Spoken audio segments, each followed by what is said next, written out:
అప్పుల బాధలు వెంటాడుతున్నాయా? అయితే 6 జేవిఆర్ వారి జాతిరత్నాలు ధరించండి. హైదరాబాద్లోని మాసబ్ ట్యాంక్లో దారుణం చోటు చేసుకుంది.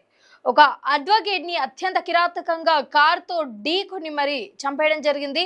ముఖ్యంగా ఒకసారి దీని గురించి మాట్లాడుకునే ముందు ఒకసారి విజువల్స్ అయితే చూసుకుందాము. విజువల్స్ అయితే చాలా క్లియర్గా కావాలనే హత్య, అంటే ఈ హత్యకు సంబంధించిన ప్లాన్ అంతా కూడా తీసుకొని వచ్చే మరి ఇక్కడ చంపినట్టుగా కనిపిస్తుంది. ఒకసారి ఈ వీడియోని చాలా క్లియర్గా అబ్జర్వ్ చేసినట్లయితే ఇక్కడ చాలా క్లియర్గా కనిపిస్తూ ఉంటుంది. అసలు ఇది సెకండ్ క్లిప్, బట్ ఒకసారి మన ఫస్ట్ క్లిప్ ఒకసారి చూసుకున్నట్లయితే ఇది మన కాజా మహమ్మద్ వాళ్ళ ఇల్లు. ఆ ఇంటి దగ్గర నుంచి ఆ ఇంటి ముందే ఇన్నోవా కార్ ఉంది. ఆ ఇన్నోవా కార్లో ఇంట్లో నుంచి బయటకు వచ్చి ఆ ఒక బ్యాగ్ తీసుకొని వచ్చి బ్యాక్ సీట్లో పెట్టి ముందటి సీట్లో కూర్చుందాము అని ఇలా డోర్ ఓపెన్ చేసి ఈ టైంకి ఒక్క సెకండ్లో జరిగిపోయింది ఇదంతా కూడా. ఒక్కసారి మీరు గమనించవచ్చు.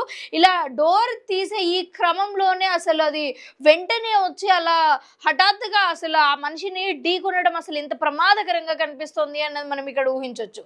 అండ్ ముఖ్యంగా చెప్పాలి అంటే ఏదైతే ఇది ఉందో ఒకసారి దీనిలో మనం చూసుకున్నట్లయితే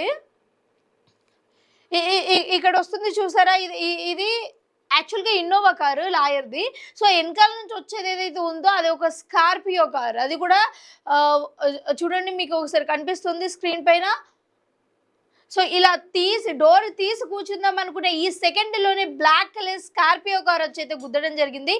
నెక్స్ట్ విజువల్లో మనం చూసుకున్నట్లయితే చాలా క్లియర్గా ఇక్కడ ఆల్రెడీ పక్కనే ఒక మారుతి కారు కూడా ఉంది. అయితే ఈ కార్ని కూడా దాటుకొని వెళ్ళి మరి అసలు ఇంత దూరంలో పడ్డారు అన్నది మనం చూసుకోవచ్చు అడ్వకేట్. ఇక్కడ ఓవరాల్గా చూసుకున్నట్లయితే ఇంత దూరంలో అయితే పడిపోవడం జరిగింది అంటే కావాలనే ఇదంతా కూడా జరిగినట్లుగా తెలుస్తుంది. ఎందుకంటే ఇప్పుడు మనం ఇక్కడ ఓవరాల్గా చూసుకున్నట్లయితే ఏదైతే అడ్వకేట్ ఇల్లు ఉందో ఆ ఇంటి ముందటే ఇంతకు రైట్ సైడ్ చూసుకున్నట్లయితే చాలా ప్లేస్ ఉంది రైట్ సైడ్ చూసుకుంటే. బట్ ఇంత ప్లేస్ ఉన్నప్పటికీ కూడా ఆ కార్ ఏదైతే ఉందో అసలు ఇంత ప్లేస్ ని అంతటా వదిలేసి ఇక్కడ అడ్వకేట్ ఉన్న ప్లేస్ కి వచ్చి చూసుకున్నట్లయితే ఈ అంటే దీన్ని బట్టి మనం చూడాల్సిన విషయం ఏంటి అంటే ఎవరైనా బై మిస్టేక్ లో కానీ లేకపోతే కార్ డ్రైవింగ్ రాక ఏదైనా హఠాత్తుగా ఎవరైనా డ్రైవింగ్ చేసి ఇలా యాక్సిడెంట్ చేసి ఉంటే అంత స్పీడ్ గా వెళ్ళదు. అంటే చేసింది తప్పేమో, ఒకరు పడిపోయారు అన్న ఆ చిన్న భయంతో కొంచెమైనా స్లో చేసి చూసి వెళ్ళిపోతారు. అంటే వెనుకకు తిరిగైనా చూసి వెళ్ళిపోతారు. కానీ ఏమాత్రం ఆగకుండా ఎక్కడ ఆగకుండా వాళ్ళు అనుకున్న పథకం ప్రకారమే ఇక్కడ కారు వెంటనే రావడం కావచ్చు, లేకపోతే అసలు ఆ స్పీడ్ ఇప్పుడు నార్మల్గా అయితే ఇది ఒక స్ట్రీట్, ఈ స్ట్రీట్లో అంత స్పీడ్గా వెళ్ళాల్సిన అవసరం లేదు. ఒకవేళ ఆ స్పీడ్లో వెళ్ళాలి అని వాళ్ళు అనుకున్నా సరే ఇంత స్పేస్ ఉంది, ఆ స్పేస్లో వెళ్ళొచ్చు. బట్ ఈ స్పేస్ అంతా పక్కకు పెట్టి అంత స్పీడ్లో ఆ టైంలో అది కూడా ఇక్కడ మనం చాలా క్లియర్గా అబ్జర్వ్ చేయొచ్చు. ఇక్కడ కార్కి ఎలాంటి నెంబర్ ప్లేట్ లేదు, అంటే ఇక్కడ జూమ్ చాలా స్పీడ్గా వెళ్ళిపోతుంది. ఇక్కడైతే కార్కి కనీసం నెంబర్ ప్లేట్ కూడా లేకుండా అత్యవసరంగా ఇలా జరిగింది అంటే మనం చాలా క్లియర్గా ఇది పక్కా ప్లాన్ అని చెప్పొచ్చు. అండ్ ఇక్కడ చూసుకున్నట్లయితే అసలు ఒక్కసారి కార్తో గుద్దితే అసలు ఎంత దూరంలో పడ్డాడు అన్నది తెలియచ్చు. అండ్ అసలు అతను కనీసం తిరిగి చూడలేదు అంటే ఇది పక్కా వాళ్ళు పథకం ప్రకారమే వాళ్ళ ఇంటి ముందు నుంచే కూడా వచ్చి వెయిట్ చేసి ఎప్పుడు బయటకు వస్తాయి, ఎప్పుడు చంపేద్దామా అన్న ఈ ప్లాన్ ప్రకారంగానే ఉన్నట్లుగా కనిపిస్తుంది.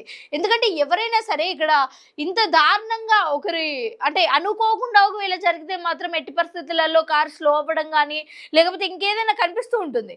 కానీ ఇక్కడ విజువల్స్ని చూస్తుంటే అయితే పథకం ప్రకారమే ప్లాన్ చేసి మరి ఇక్కడ అడ్వకేట్ని చంపే ప్రయత్నం అయితే చేశారు. దాని తర్వాత వెంటనే ఎప్పుడైతే వాళ్ళ ఇంటి ముందు ఇది అతని కారు, ఇన్నోవా కారు, వెంటనే ఇంత దూరంలో పడ్డాడు అంటే కనీసం చూడండి అతని కారు ఇక్కడ, వాళ్ళ ఇల్లు ఇటు సైడ్. ఇక్కడ గుద్దితే ఇక్కడ పడ్డారు అంటే అసలు ఎంత డిస్టెన్స్లో పడి ఉంటారు, అసలు బాడీకి ఎన్ని రకాల ఇంజురీస్ అయి ఉంటాయో కూడా మనం అర్థం చేసుకోవచ్చు.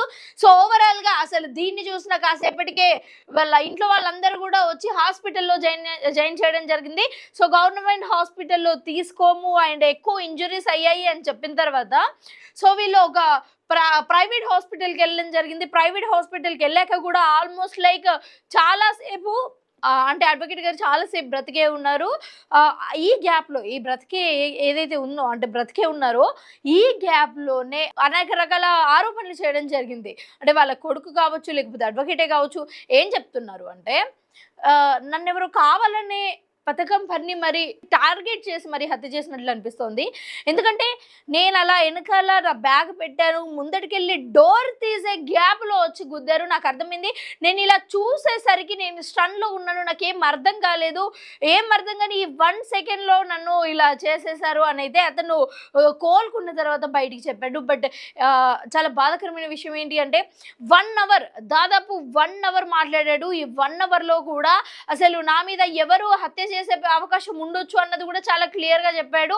సో జూబ్లీ హిల్స్‌లోని ఒక కాలేజ్‌కి సంబంధించిన భూ తగాదాలలో కొంతమంది ప్రముఖులు ఉన్నారు. సో వాళ్ళే ఇదంతా కూడా చేపిస్తున్నట్లుగా నాకు అనిపిస్తోంది అనైతే తను కోలుకున్నప్పుడు చెప్పాడు. బట్ ఒక 1 అవర్ కూడా కంటిన్యూస్‌గా మాట్లాడి వెంటనే చనిపోయారు అంటే కూడా ఇక్కడ ట్రీట్మెంట్‌లో కంటే కూడా ఇంకేమైనా ఉండే అవకాశం ఉండొచ్చా అనేది ఇక్కడ అర్థమవుతుంది.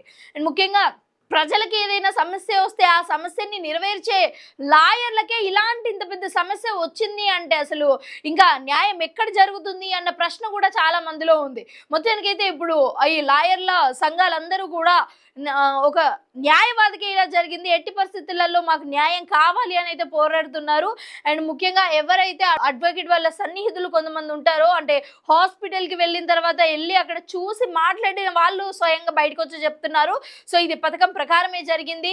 అలాగే జూబ్లీ హిల్స్ కాలేజ్కి సంబంధించిన ఒక చిన్న ల్యాండ్ ఇష్యూ వల్లనే ఇదంతా జరిగింది. అండ్ ముందు కూడా ఇంతకుముందే ఇలాంటి ఒక ప్రయత్నం జరిగితే పోలీసులు ముందుగానే పట్టుకుని మరి జైల్లో వేశారు, కేసు కూడా నమోదు చేశారు. ఇప్పుడు ఇది మాత్రం అకస్మాత్తుగా జరిగింది, అనుకోకుండా జరిగింది అండ్ పక్కా ప్లాన్ ప్రకారం చేశారు అని అయితే ఆరోపిస్తున్నారు. ఓవరాల్ గా దీనికి సంబంధించి మలక్పేటలో కూడా వేరే ఒక కేసు పెట్టినట్టుగా రీసెంట్ గానే ఈ వివాదాల్లోనే ఉన్నట్లుగా తెలుస్తుంది. ఓవరాల్ గా ఒక లాయర్ నే అతి దారుణంగా కార్ తో నెంబర్ ప్లేట్ కూడా లేని కార్ అంటే ముందుగానే ఎంత ప్రీ ప్లాన్ ఉన్నారు అని ఆలోచించవచ్చు. సో అలాంటి ఒక కార్ తో ఒక లాయర్ ని గుద్దారు అంటే అసలు ఈ సంఘటన చాలా భయంకరంగా అనిపిస్తుంది. ఎందుకంటే సమాజంలో ఒక లాయర్కే న్యాయం జరగనప్పుడు నార్మల్ ప్రజల పరిస్థితి ఏంటి అన్న ప్రశ్నలు కూడా అందరిలో మెదులుతున్నాయి. ఓవరాల్ గా అసలు మీకేమనిపిస్తుంది? ఈ కేసు పైన ఒక లాయర్ పైనే అతి దారుణంగా కారుతో గుద్దిచ్చి మరి చంపించారంటే అసలు వాళ్ళ ఉద్దేశమే చంపేయడమా లేకపోతే నార్మల్ గా దెబ్బలు ఉండేలా చేసి వదిలేయడం అన్నది ఇక్కడ అర్థం కాని సన్నివేశం అని కూడా మనం చెప్పుకోవచ్చు. సో మీరేమనుకుంటున్నారు కూడా కింద కామెంట్ సెక్షన్ లో కామెంట్ చేయండి.